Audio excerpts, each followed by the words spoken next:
Hi everyone, and welcome back to my kitchen and the cooking channel. So we're going to be doing a two-part series on how to do a proper holiday meal, and I wanted to have it out in time for you guys for Thanksgiving.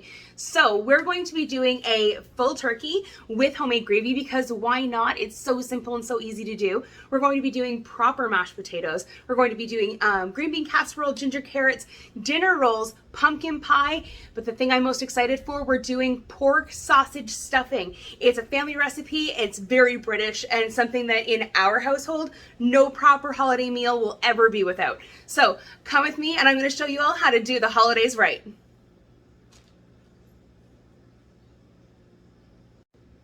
Hi everyone, and welcome back to my kitchen and the cooking channel. So we're going to be doing a two-part series on how to do a proper holiday meal, and I wanted to have it out in time for you guys for Thanksgiving.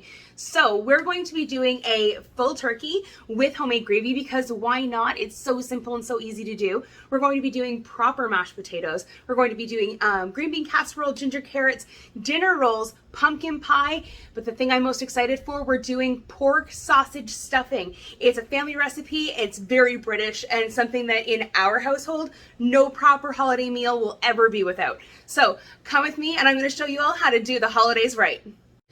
Now, before we start off with our pumpkin pie, we're going to be preheating our oven to 425 degrees. We want to start off really, really hot, and then we're going to let it cook for a few minutes and then bring the temperature down. So to start off with, we're going to have our pumpkin puree. You can use any brand you want to. We have Evap milk, brown sugar, eggs, salt, ginger, nutmeg, cloves, and cinnamon. Now, my rule with baking and cinnamon is there's a rule for dry ingredients and a rule for wet ingredients. If it's a dry ingredient, it calls for cinnamon, times that by 3 for whatever it is. I can never taste cinnamon whenever it's at its normal recommended dosage. So I normally put in 3 times the amount. The liquid version of that is vanilla. If it calls for vanilla, throw in a little bit extra. You're never going to go wrong. So start off with your pumpkin puree. And I love this recipe because you can't do this wrong in any way, shape, or form. I can add in any of these ingredients in whatever order and it's still going to turn out the exact same. So I'm going to just try and give this a rough mix. Remember also, whenever you're doing your brown sugar, you want to pack that brown sugar in. There's not a lot of recipes out there that call for brown sugar where it's not packed. So it's just whenever you're putting it into the cup itself, make sure to push it down whenever you are measuring your items out. So I just want to make sure that that gets roughly blended.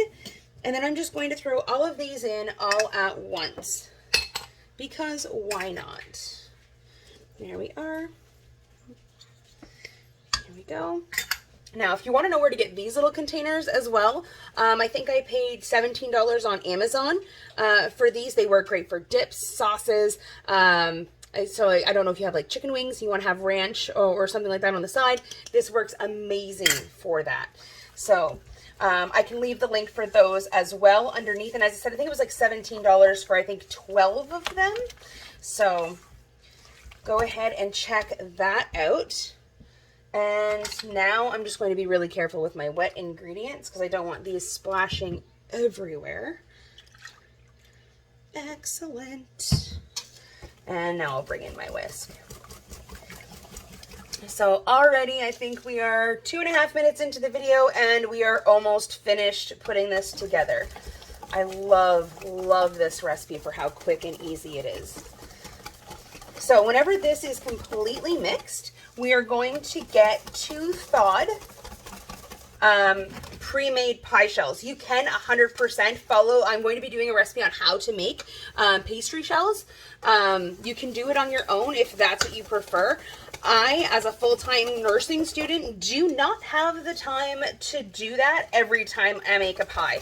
So what I do is I just go to the store and I grab 2 of these. They're pre-made pastry shells. And whenever I buy, because again, cost efficient, I buy the no-name versions. Sometimes you'll come up with little bits of cracks in here.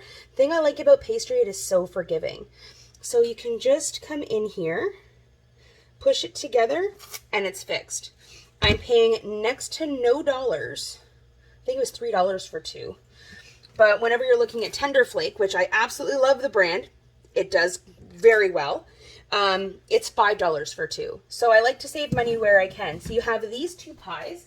What I'm going to do though is tips and trick time. Make sure whenever you're baking pies to always put them on a cookie sheet underneath. If you have overspill, if it cooks and it flows over, all of that stickiness, whether it's a sugar pie, a berry pie, a pumpkin pie, all of that's going to bake into your oven. It's going to keep smoking unless you continually clean your oven. And I don't know about you, I don't do that often. So just simply pour. And pies are done. They are ready to go in the oven. And beautiful. These are going to go into the oven, as I said, 425 degrees for about 15 to 20 minutes. And then we're going to reduce the temperature. When we reduce the temperature, it's going to go down to 350 degrees. After that 350 degrees, it's going to be about 45 to 50 minutes, and then they're going to cool down. So I'll come back whenever these are coming out of the oven. Now, what you can do if you're using a pre-bought pie shell, take a fork. You can dip it into water if you want to.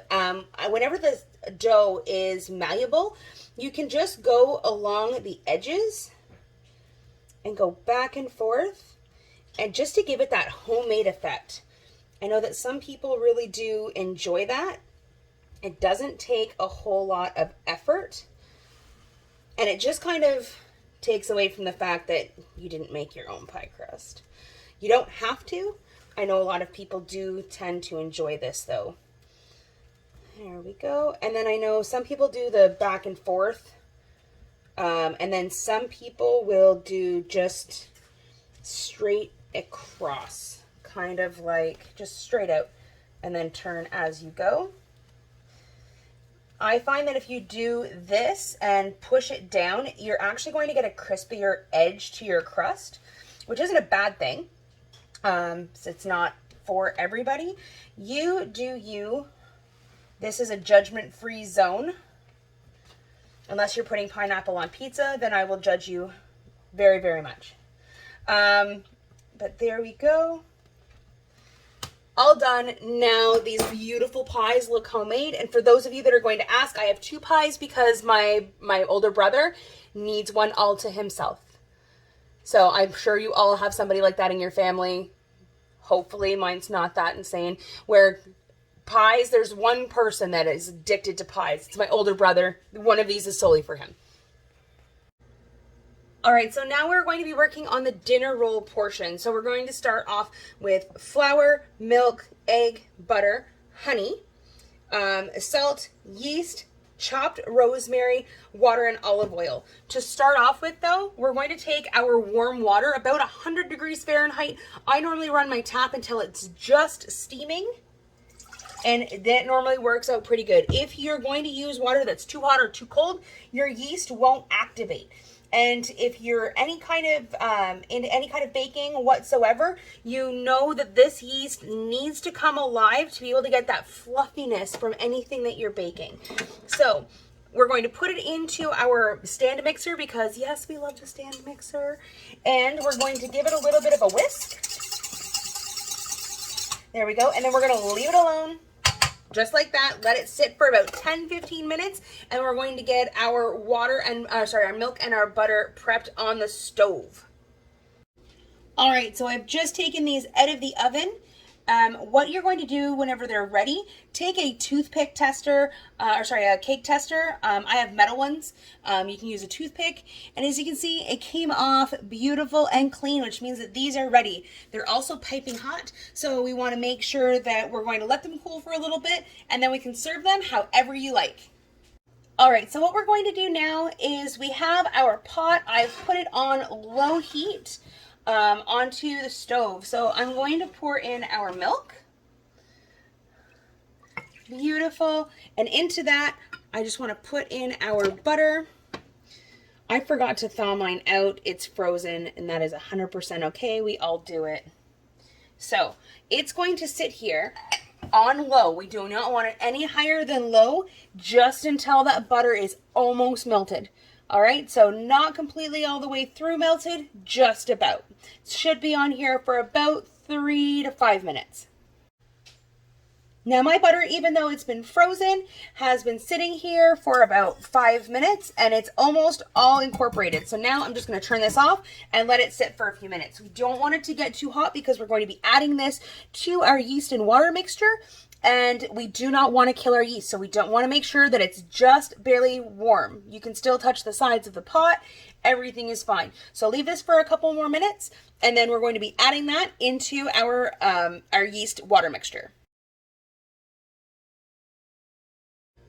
All right, so to our yeast mixture, which is beautiful and thick and foamy and bubbly, and it's exactly what we want. We're going to give that a quick mix with our butter and milk. And then to that, we're going to add in our salt. We're going to add in our fresh chopped rosemary. You can use dried if you want 100%. I just like the different flavor that the fresh gives it. It's a little bit more pungent or a little bit more strong of a flavor. A good dollop of honey, and then before I throw the flour in, I'm just going to put my hook onto my stand mixer and mix that on low for a moment. Beautiful. And now I'm just going to add in not all of our flour. We're going to want about 75% of it. So not all. There we go. A little bit more. Perfect. And then we're going to let this go on. We're just putting flour in our bowl, so nice and low to start. And as that starts getting incorporated, it's going to be a very wet dough, and that is okay. That's exactly what we're looking for. So now it's going to get turned up a little bit, and we want to make sure to scrape down the sides. If you're using, you can get a dough hook on a hand mixer, or you can 100% just mix this in a bowl and then knead it by hand afterwards. If that's what you prefer and you don't have a stand mixer, you can 100% still do this. So as you can see, it's still a nice and wet dough. So I'm going to add in a little bit more flour, all of it, and this should give us a beautiful dough that's just going to start pulling away from the sides. And once it starts to pull away from the sides, I want to have it knead for about 6 minutes. So I'm just going to push this down the edges. Look at that. Perfect. You don't want to get your fingers in there. If you need to add a little more flour, you can add a little bit more flour. And then, as I said, you're going to have this knead for about 6 minutes. So now you can see it's starting to pull away from the sides. I've added in just a little bit extra flour from what I started with. I think that's going to be good. And then I'm going to turn it up on high and let her go for a full 6 minutes.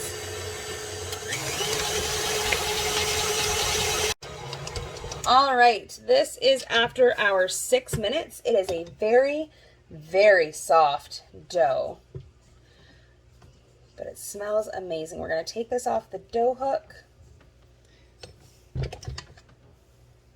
or if you're kneading it by hand, it is a very sticky dough. You don't want to add too much flour if you're doing this by hand. Reason being is that you're going to end up with a very stiff, dense bun, and we don't want that. So I'm going to scoop all of this out for just a moment. You can use a spatula if it's a little bit easier because, as I said, it is quite sticky. There we are. And then what I'm going to do, pick this up with my hands. There we go. And you can use the same bowl, that's fine. I'm going to add in our oil. A little bit on the bottom and then a little bit over top. And then we're going to let this sit in a warm area. It's all sticking to my hands. Give me a second. There we go. Perfect. We're going to stick this beautiful dough into our a warm space, what I like to do is I like to turn my oven on for about 30 seconds, and then I will turn it off, leave the door open, and leave this to proof in our oven. So, let's see here. Beautiful. So we're going to put this, we're going to cover it with a tea towel, and then I will be back in just a few moments. All right, guys, are you ready for this? This is after about an hour and a half of letting it proof. There we go. That is more than doubled in size. That is perfect. So we're just going to get in here, get this dough out. And you don't even have to flour the surface for this dough, which I find really weird. But whatever makes it work. Now you can cut it out if you want to get your pieces nice and even. There we are. But I found this tip from Chef John. I don't know if you've ever seen any of his videos, but absolutely incredible. And just pull out this dough. Because it's still covered in oil, it has a very, very, it's not, I wouldn't flour your surface because of that fact as well either. So let's see here. Beautiful. Now the tip that I learned from Chef John is that if you put it into a rectangle or a square, however you want to do it, and you cut your dough, it's actually easier to make even buns when you're cutting your dough like this rather than in balls, just pinching off the dough that way. And I found this works quite well. Here we are. Beautiful. You just take your little bits of dough. There we are. Some are a little bit thinner than others because I did not roll it out like I probably should have, and that's okay. So we're just going to tuck in all of the corners, and they're just going to make nice, small, round dough balls. And I'm just going to set them aside, and we're going to get all of those onto our baking sheet, and then we will be right back, and I'll show you what to do next.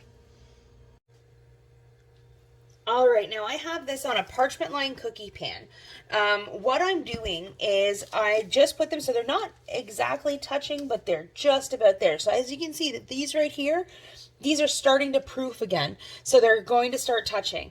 If you wanted dinner rolls that are just by themselves where they're not that pull apart, you can just set them further apart on your cookie sheet and everything will be fine. I want that beautiful, that pull apart, beautiful yeast effect. So I'm going to keep it just like this.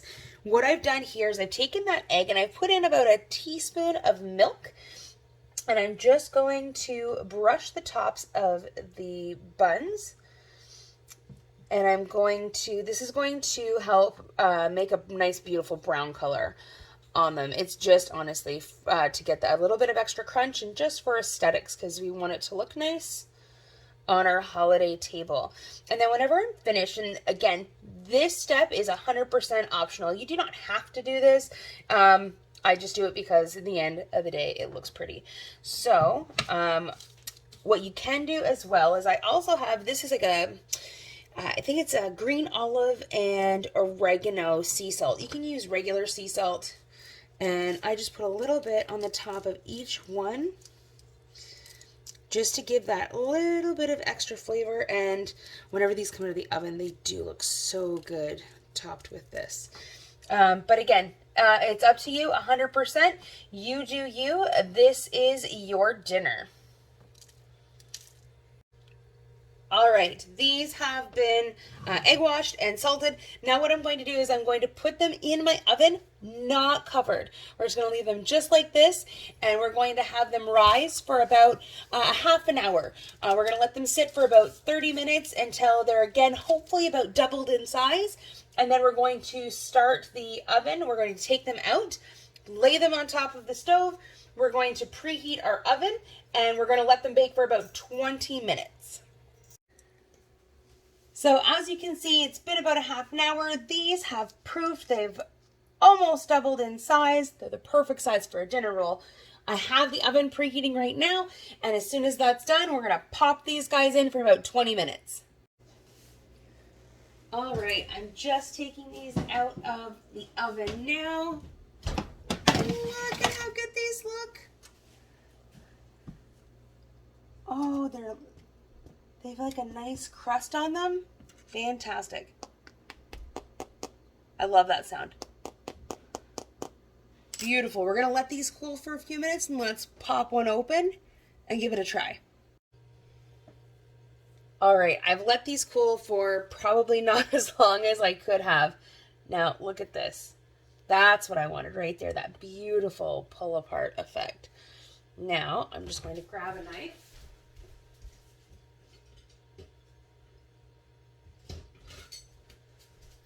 The things you should have ready but don't.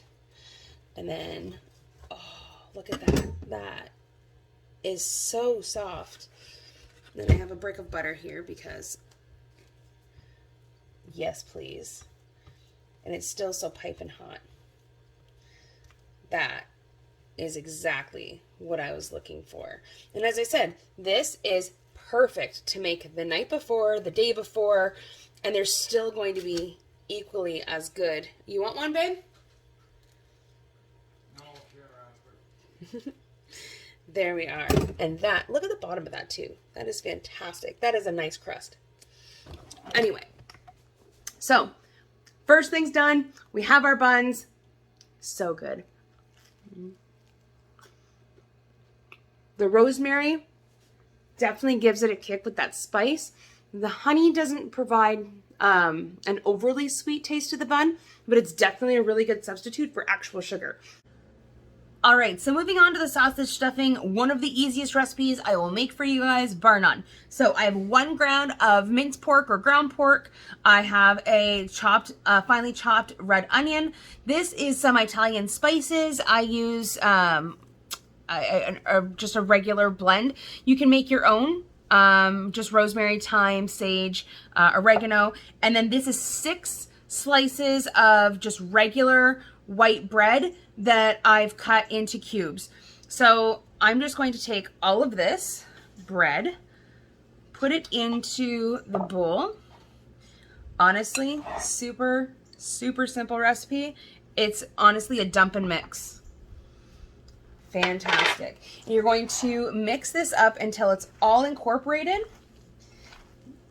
Clean hands. This is something great to get the kids involved with. Make sure you have clean hands and let them get in there and get squinchy. So as soon as all of this just together, we don't want to make it into, don't want to over mix it. There we are. We don't need an egg. We don't need anything else. And then once that's just barely come together, there we go. We're going to get a 9x13 pan that's been lightly greased. Just plop that right in there. And then nice and flat. If it doesn't come together in certain parts, that's okay too. I like the rustic look of the sausage stuffing. And then we're going to pop this into our oven now that the turkey is out. It's still going to be hot and we want it in, and this is the easiest thing to remember, 350 degrees for 35 minutes, no more, no less, and it's going to be perfect. And we're done. All right, so the green bean casserole is next. This recipe is a little bit different than most other people's. This is going to be one that I truly make my own. So we have our green beans. I have some chopped mushrooms. Leftover from breakfast this morning, I have breakfast sausages. Sometimes I use bacon if I have leftover bacon, but whatever leftover meat I have from breakfast in the morning. And it can be flavored. This one is maple. I've used regular or plain ones. I've used applewood smoked. And then this is where my big difference comes into play. This here is cream of chicken soup. Most people, whenever they're making this, use cream of mushroom soup. But I like using cream of chicken. It just gives a little bit more of a distinct flavor. And then I put in mushrooms on its own anyway. So that's completely up to you what you like to use. This is just how my family likes it. And we're just going to give this a big stir around. There we are. This is going to come out really, really nice. Make sure all of your green beans are coated well. And then, there we go. We're going to put this into a glass dish. It doesn't have to be glass. This is my green bean casserole dish. So let's see here. And then you just want a nice even layer. Make sure it cooks evenly. Beautiful. And then on top, we're going to put fried onions. You can get these in the get these in the grocery store, and they're going to be either with breadcrumbs, depending on which grocery store you go to, or they could be down the chip aisle actually. So I put a nice thin layer, and by thin I mean slightly thick layer. There we go. And again, this is to preference. Some people put breadcrumbs on top. I just like the flavor of the onions. I know quite a few people put onions in theirs and then top it with breadcrumbs, but everybody's different. This is just the way that my family likes it. And then this is actually going to go into the oven at the same time that we put in our sausage stuffing. So it's all going to cook at the same time. So it's all going to be done at the same time. So 35 minutes at 350 degrees, and then we pull it out. Definitely a really good substitute for actual sugar. Now, it is 20 after 10 and I have a huge dinner to make tomorrow. So we will see you soon.